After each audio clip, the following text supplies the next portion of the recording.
Hey guys, Foxdrop here with a video on 5 ways for you to be climbing in League that aren't related to your player skill. I think it's a pretty obvious connection to make that someone's rating is directly linked to how they perform as a player, and whereas obviously that is certainly true, a diamond player is most likely going to be better than a platinum player, better than gold, etc, etc. I do actually think there are some little things that hold people back from being a few tiers above that aren't necessarily because they're a bad player. When I'm playing on my unranked to diamond account, I see a lot of players maybe who are like in mid gold or something, who are probably just as good as people who are sitting in low platinum, but they're just, there's little things they're doing that really hold them back, and it's those things that I want to kind of focus on in this video. I want to do things a little bit differently today. I'm doing this this recording here in one take, so I want it to feel more natural, I want it to feel a bit more conversational, so let me know what you think about it down below. I'm not going to be editing it too much.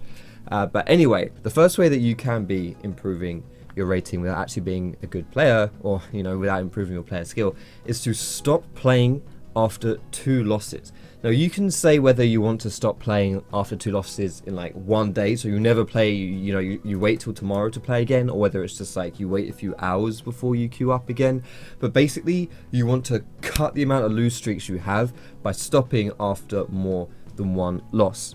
This is something which I've always said since like, season 2 or something. It's something I never do. Like, I never do this myself. I'm really bad at like reining myself in.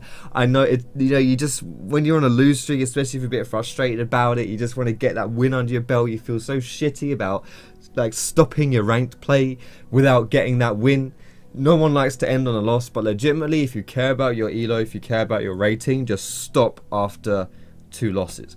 The biggest reason for this obviously is because losing more or less in ranked is very equivalent to going on tilt. You don't want to go on tilt. Being on tilt is probably the biggest enemy that you'll face when you're trying to climb. If you're tilting too much, then you are going to struggle. And just saying don't tilt, that's a really bad piece of advice, but genuinely just stop playing, because any reason I can give you guys to stop tilting is all dependent on the players, all dependent on the individual. Something that might help you to stop tilt might not help someone else, and vice versa. But just the one thing that I can say for everyone to do is to cut it short before it happens too much. Don't play if you lose in League of Legends. Second point I want to make here: play either utility or like tanky champions within your champion pool, especially on your off role. I think it's really important for you to be able to accept that you're going to have to get carried in some of your games. I think there is a bit too much of this like notion, this mentality that if you're not hard carrying your games, then you're just not going to win. Everyone around you is awful, your team is awful, they're always going to be making mistakes, they're always going to be throwing the game, and the only way you're going to win is if you step up and you make the plays and you make it happen. To an extent that is true. If you want to consistently win, then you are going to have to be the most influential factor in your games. However, having said that, if you are playing in your ranked games and you've got like a decent amount of games on your belt, like you're not just like 5 wins in or something like that, then statistically speaking, you're playing with players of the same skill level. All the people in your ranked games are people that have climbed to the same rating as you, the same way, they've won the same amount of games, or their MMR is the same, whatever it is. Basically, they're not as bad as you think they are, and your allies are always going to be the same as your enemies. So if you think your enemies, or your allies, sorry, if you think your allies are terrible, then your enemies are terrible as well. But if your enemies aren't necessarily that bad, then if your enemies can exploit the weaknesses of your allies, then your allies can exploit the weaknesses of your enemies, and you shouldn't be afraid to get carried by them. So specifically some champions who I'd recommend to do this: top lane, someone like Nautilus or Maokai. These are champions who, the reason why you're picking these utility or these tanky champions is because they can still influence the game despite the fact they're behind, right? If you get behind or whatever it is, or if you just, if you're not hard carrying, you're still extremely useful. Nautilus is very good at that. That's my personal, I use Nautilus a lot because I'm a crap top laner, and I get carried by playing Nautilus, and I can allow myself to get carried by playing that. So Nautilus, Maokai for top lane.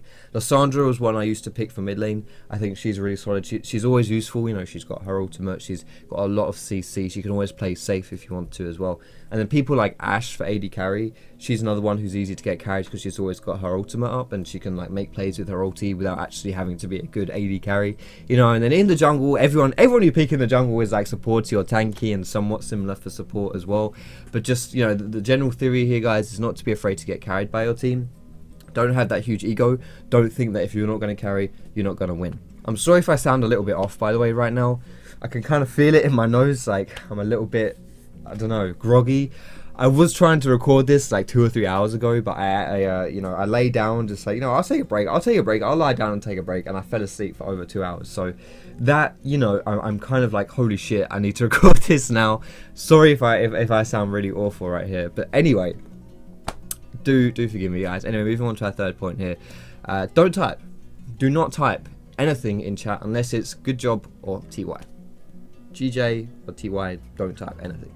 That may sound a little bit weird, like what if I just want to have banter with my team? What if I just want to, communicate with my team? What if I want to discuss strategies or shot call, whatever? No, don't do it. Don't do it. It sounds strange, why would I not want to communicate with my team? It's a competitive game, and you're advising me to not talk to my team. Isn't that really bad advice? Well, I mean, it may seem so on paper, but honestly, in practice, in my personal experience, if you really want to climb, people who, there is a big risk of you to say too much than to say too little. You're going to be saying things that are going to hinder you climbing than not saying enough. Like, no one has made someone go AFK, no one has made someone rage, no one has made someone tilt by saying nothing. Or if it has happened, it's happened like 1% of the time compared to when you do type too much. If you're just like getting a little bit frustrated, whatever, or arguing with your teammates, or sticking up for yourself, or just like, if one player on your team who's like feeding his ass off and blaming everyone else starts ripping into you, and you're just like, all right, settle down then, mate. You're trying to put him in his place. Don't do it. Just don't say anything. You don't need to communicate with your team at all. Anything you want to say that is pertinent to the game, you can say through pings. You don't have to say it through actually typing it.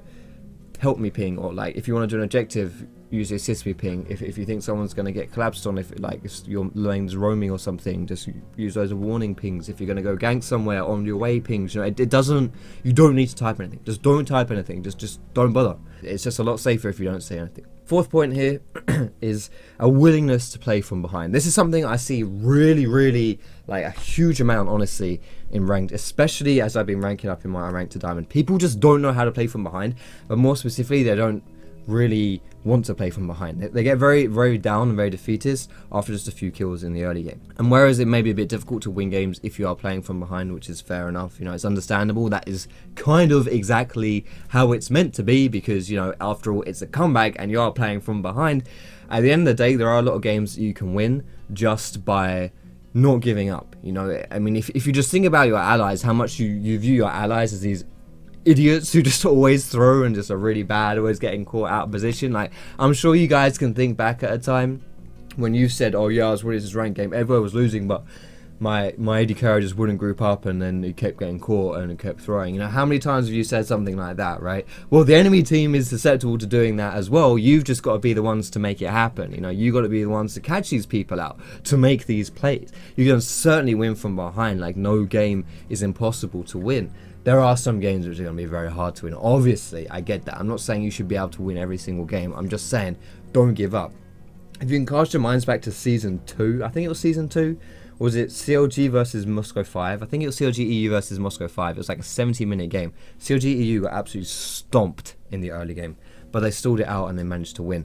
Diamond Prox rage quit before the game even ended. It was a very, very good game. And if that can happen, if they can come back from a massive deficit against one of the world's best teams of all time, then you can come back against your gold enemies in solo queue.